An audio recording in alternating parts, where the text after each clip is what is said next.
बिस्मिल्लाहिर्रहमानिर्रहीम। अस्सलाम वालेकुम स्टूडेंट्स।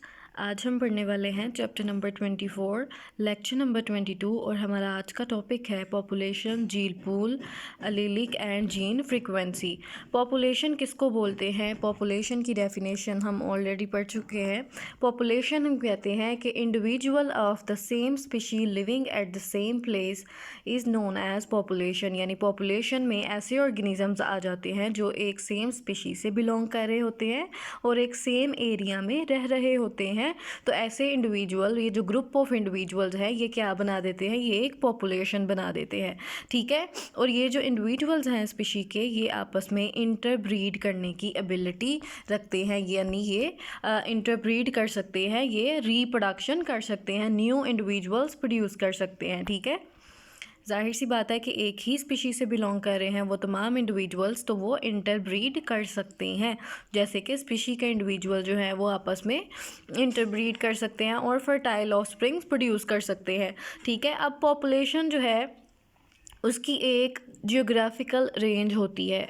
वो अर्थ के ऊपर एक ख़ास एरिया में पॉपुलेशन जो है वो उसकी एक ख़ास एरिया तक महदूद होती है।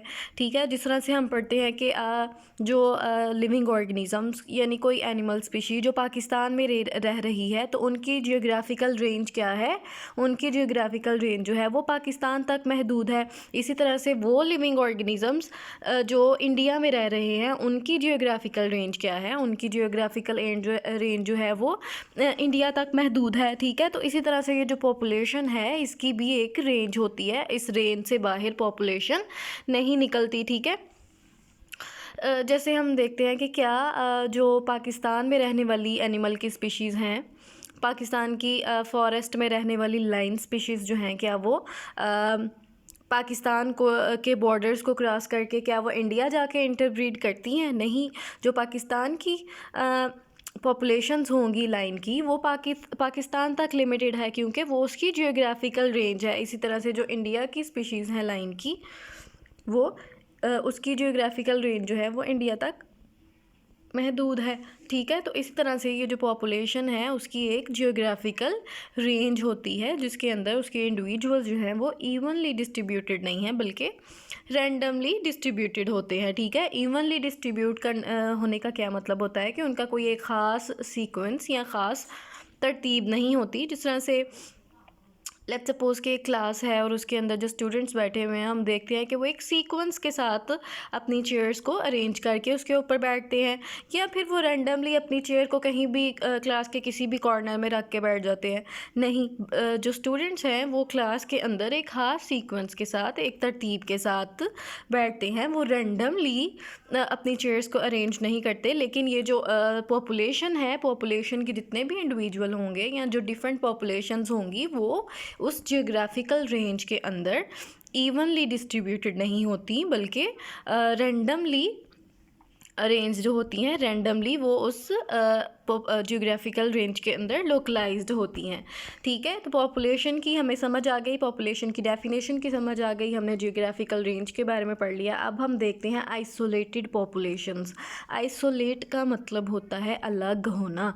तो आइसोलेटेड पॉपुलेशंस क्या हैं कि एक स्पीशी की डिफरेंट जो पॉपुलेशंस हैं उनका एक दूसरे से अलग होना। यानी जिस तरह हम लाइन स्पीशी की एग्जांपल देख रहे थे, तो जो लाइन स्पीशी जो है वो पाकिस्तान में है, तो लाइन स्पीशी इंडिया में भी तो है ना, लेकिन क्या जो पाकिस्तान के अंदर जो लाइन्स की पॉपुलेशन है और जो इंडिया के अंदर लाइन की पॉपुलेशन है, क्या वो एक दूसरे के साथ इंटरब्रीड कर सकते हैं? नहीं कर सकते। वो एक दूसरे से सेपरेटेड है, उनके दरमियान में जियोग्राफिकल बैरियर्स हैं। पाकिस्तान की जो लाइन पॉपुलेशन है वो उस बॉर्डर को क्रॉस करके इंडिया की पॉपुलेशन में जाके इंटरब्रीड नहीं करेगी। ठीक है। तो बेशक स्पीशी सेम है, जो पाकिस्तान में भी वही लाइन स्पीशी है, इंडिया में भी वही लाइन स्पीशी है, लेकिन जो पाकिस्तान में लाइन स्पीशी की पॉपुलेशन है और जो इंडिया में लाइन स्पीशी की पॉपुलेशन है वो एक दूसरे से सेपरेटेड है, यानी कि आइसोलेटेड है। ठीक है। तो ऐसी पॉपुलेशंस जो एक दूसरे से सेपरेटेड होती हैं उनको हम बोलते हैं आइसोलेटेड पॉपुलेशंस। और जो आइसोलेटेड पॉपुलेशंस हैं वो एक दूसरे के साथ इंटरब्रीड नहीं कर सकती, यानी अपना जो जेनेटिक मटीरियल है उसको एक्सचेंज नहीं कर कर सकती।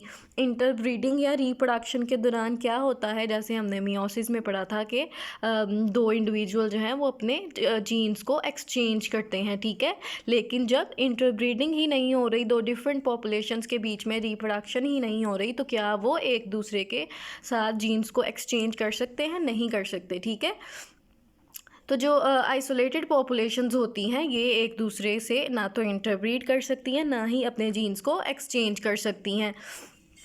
किसी भी इंडिविजुअल के पॉपुलेशंस जो हैं वो सेंटर में सबसे ज़्यादा कंसंट्रेटेड होते हैं, यानी जो इंडिविजुअल होंगे किसी एक पॉपुलेशन के, वो इंडिविजुअल जो हैं, एक पॉपुलेशन के जो इंडिविजुअल हैं वो एक दूसरे से ज़्यादा क्लोजली रिलेटेड होते हैं as compared to the individuals of other population. जो हमने कहा कि दो पॉपुलेशंस एक दूसरे से आइसोलेटेड है, सेपरेटेड है, तो जो इंडिविजुअल एक पॉपुलेशन के इंडिविजुअल होंगे वो एक दूसरे से ज़्यादा क्लोजली रिलेटेड होंगे, या जो वो दूसरी पॉपुलेशन के इंडिविजुअल्स के साथ ज़्यादा क्लोजली रिलेटेड होंगे। तो जो एक पॉपुलेशन के इंडिविजुअल्स होते हैं वो आपस में ज़्यादा क्लोजली रिलेटेड होते हैं, क्योंकि वो एक दूसरे के साथ इंटरब्रीड कर सकते हैं, रिप्रोड्यूस कर सकते हैं, अपने जीन्स को एक्सचेंज कर सकते हैं। लेकिन जो दो डिफरेंट पॉपुलेशंस हैं जो एक दूसरे के साथ आइसोलेटेड हैं, वो एक दूसरे के साथ इंटरब्रीड नहीं कर सकती, अपने जीन्स को एक्सचेंज नहीं कर सकती, तो वो एक दूसरे के साथ इतनी ज़्यादा क्लोजली रिलेटेड नहीं होती एज़ कम्पेयर टू जो एक ही पॉपुलेशन के इंडिविजुअल्स होते हैं वो एक दूसरे के साथ ज़्यादा क्लोजली रिलेटेड होते हैं, ठीक है। अब हम पढ़ेंगे जीन पूल के बारे में। जीन पूल हम किसको बोलते हैं? किसी एक पॉपुलेशन में टोटल कितने जीन्स प्रेजेंट हैं किसी एक ट्रेट के लिए या करैक्टरिस्टिक के लिए, उसको हम बोलते हैं उस पॉपुलेशन का जीन पूल। सिंपल वर्ड्स में हम ये कह सकते हैं कि हमें पता है कि हर जीन जो है वो हमारी बॉडी के डिफरेंट करैक्टरिस्टिक को कोड करता है। हमारी बॉडी के जितने भी करैक्टरिस्टिक्स हैं उनको कोई ना कोई जीन जो है वो एनकोड कर रहा होता है। जैसे हम आई कलर की एग्जांपल ले लेते हैं। आई कलर जो है ब्लैक भी हो सकता है, ब्लू हो सकता है, ग्रीन हो सकता है, ब्राउन हो सकता है। डिफरेंट तरह के आई कलर्स जो हैं वो ह्यूमन पॉपुलेशन के अंदर पाए जाते हैं। तो ब्लू आई कलर के लिए डिफरेंट जीन होगा, ब्राउन आई कलर के लिए डिफरेंट जीन होगा, ठीक है। इस तरह हाइट के लिए डिफरेंट जीन होगा, वेट के लिए डिफरेंट जीन होगा। तो क्या होता है कि डिफरेंट जीन्स जो हैं वो डिफरेंट करैक्टरिस्टिक्स को कोड करते हैं, ठीक है। तो क्या होगा, किसी एक पॉपुलेशन में टोटल कितने इंडिविजुअल्स हैं और उस हर इंडिविजुअल में एक करैक्टरिस्टिक के लिए कौन सा जीन पाया जाता है। तो ओवरऑल हम क्या करेंगे, एक पॉपुलेशन के सारे जीन्स को काउंट कर लेंगे। जैसे हम एक क्लास ले लेते हैं, क्लास के अंदर जितने भी स्टूडेंट्स हैं, हम कहते हैं कि उसमें से 10 स्टूडेंट्स जो हैं उनका ब्लैक आई कलर है, कुछ उनमें से 5 का ब्लू आई कलर का है, फिर 10 जो हैं उनका ब्राउन आई कलर है। तो टोटल कितने हो गए? 25। तो हम कहेंगे कि हमारी क्लास के अंदर जितने भी इंडिविजुअल्स हैं तो उनमें आई कलर के लिए टोटल 25 जीन्स प्रेजेंट हैं। तो इसी तरह एक पॉपुलेशन के जितने भी इंडिविजुअल्स होंगे हम क्या करेंगे, उनकी जो है वो जीन्स को काउंट कर लेंगे। तो हम कहेंगे कि इस पॉपुलेशन में इस आई कलर के लिए इतने जीन्स प्रेजेंट हैं, तो वो उस पॉपुलेशन का जीन पूल होगा, ठीक है। अब हर जीन जो है उसकी 2 एलील्स होती हैं। हमें पता है कि क्रोमोसोम्स जो हैं वो होमोलोगस क्रोमोसोम्स, होमोलोगस पेयर्स की फॉर्म में अरेंज होते हैं, और हर होमोलोगस पेयर में एक क्रोमोसोम मदर की साइड से और एक फादर की साइड से होता है। अब होमोलोगस क्रोमोसोम और टोटल कितने पेयर्स होते हैं हमारी बॉडी में? 23 होमोलोगस क्रोमोसोम्स के पेयर होते हैं। अब कोई भी जीन वो बेशक आई कलर का ही है तो उसका एक हिस्सा होमोलोगस पेयर के एक क्रोमोसोम के ऊपर प्रेजेंट होगा और दूसरा हिस्सा होमोलोगस क्रोमोसोम जो पेयर है उसके दूसरे क्रोमोसोम के ऊपर प्रेजेंट होगा।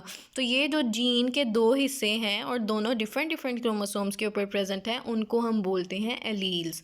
तो एक जीन में टोटल 2 एलील्स होती हैं। एक जीन के 2 काउंटर पार्ट्स होते हैं जो होमोलोगस क्रोमोसोम के दोनों क्रोमोसोम्स के ऊपर प्रेजेंट होते हैं, ठीक है। तो हम क्या करते हैं कि एक जीन पूल में सिर्फ जीन्स को ही काउंट नहीं करते बल्कि एलील्स को काउंट करते हैं। मतलब अगर एक पॉपुलेशन में 50 जीन्स हैं आई कलर के लिए तो एलील्स टोटल कितने होंगे? 100, ठीक है, क्योंकि हर जीन की 2 एलील्स होती हैं, 2 काउंटर पार्ट्स होती हैं, ठीक है। और लोकस हम बोलते हैं किसी क्रोमोसोम के ऊपर उस एलील की पोजीशन को, ठीक है।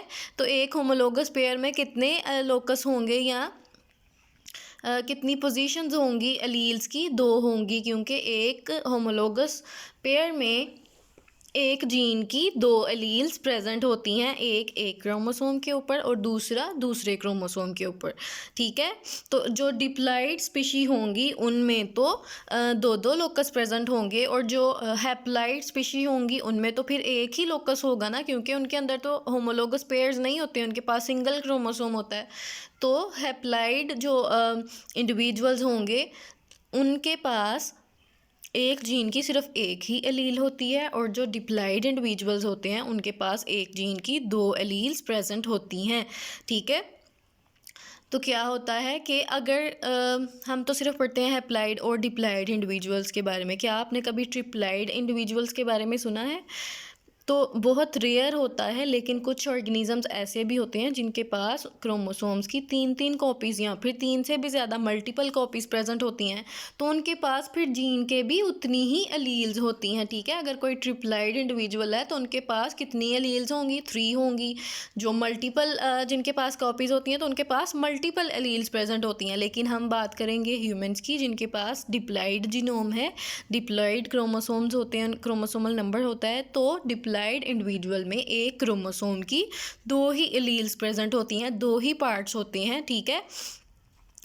अगर तो ये जो एलील्स है ना, एक क्रोमोसोम एक जीन की जो 2 एलील्स हैं, यानी जो एक होमोलोगस पेयर के एक क्रोमोसोम के ऊपर दूसरे क्रोमोसोम के ऊपर प्रेजेंट है, वो 2 एलील्स सेम भी हो सकती हैं, वो दोनों एलील्स डिफरेंट भी हो सकती हैं, ठीक है। अगर तो वो दोनों एलील्स सेम होंगी तो उसको हम बोलते हैं होमोजाइगस एलील्स, और अगर वो दोनों एलील्स डिफरेंट होंगी तो उनको हम बोलेंगे हेट्रोजाइगस, ठीक है। तो कोई भी इंडिविजुअल जो है उसके अंदर जीन जो है उसकी दोनों एलील्स डिफरेंट भी हो सकती हैं, यानी वो होमोजाइगस इंडिविजुअल भी हो सकता है और उसकी दोनों एलील्स जो हैं वो डिफरेंट भी हो सकती हैं, और वो हेट्रोजाइगस इंडिविजुअल भी हो सकता है। यानी हम आई कलर की बात कर लेते हैं। आई कलर की जो है, लेट्स सपोज के जो जीन आई कलर को एनकोड कर रहा है, उस जीन की 2 एलील्स प्रेजेंट है ना होमोलोगस पेयर के दोनों क्रोमोसोम्स के ऊपर, तो वो दोनों एलील्स जो हैं वो डिफरेंट भी हो सकती हैं। एक एलील जो है वो ब्लू आई कलर को कोड कर रही हो और दूसरी एलील जो है वो ब्लैक आई कलर को कोड कर सकती होती है, ठीक है। तो अगर दोनों डिफरेंट होंगी तो हेट्रोजाइगस कंडीशन होगी, और अगर दोनों सेम होंगी, दोनों एलील्स ब्लू आई कलर को कोड कर रही होंगी, तो वो एक होमोजाइगस कंडीशन होगी, ठीक है।